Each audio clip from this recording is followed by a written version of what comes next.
থাইল্যান্ডে আমাদের prime minister Narendra Modi গেছিলেন, সেই সময় ছিলেন, ওনাদের কি কি প্রোগ্রাম হয়েছিল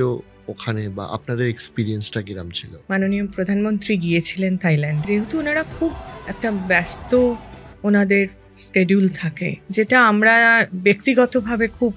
দেখেছি, মানে নিজের চোখে দেখা, যেটা আপনারা বলেন, যেটা আপনারা টিভিতে দেখেন, যে মানুষের উন্মাদনা, মানুষের কাছে তার জনপ্রিয়তা কীরকম, যাদের বাড়ি ধরুন এয়ারপোর্টের কাছাকাছি রয়েছে বা যাদের ওটা কনভিনিয়েন্ট যাওয়ার পক্ষে, বহু মানুষ এয়ারপোর্টে গেছিলেন এবং থাইদের মধ্যে অসম্ভব জনপ্রিয়তা, মানে হ্যাঁ মোদিজি, মানে এটা আমি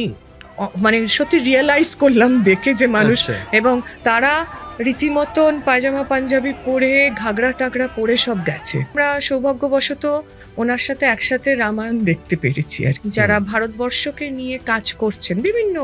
প্রতিষ্ঠানের, বিভিন্নভাবে, ব্যক্তিগতভাবে হোক, প্রাতিষ্ঠানিকভাবে হোক, তো তাদেরকে ডাকা হয়েছিল ওনার সম্মানে আর কি। আমি 4টেরও পেছনে বসেছিলাম আর কি, জাস্ট 4টেরও পেছনে বসেছিলাম। ভাইরা রামায়ণের একটা ছোট্ট অংশ 10 মিনিটের মতন সেটা পারফর্ম করেন এবং উনি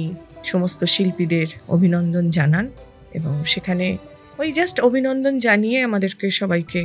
নমস্কার করে, কারণ ওনাদের প্রত্যেকটা মুহূর্ত খুব দামি, আমি যেটা বুঝলাম সেদিনকে আর কি,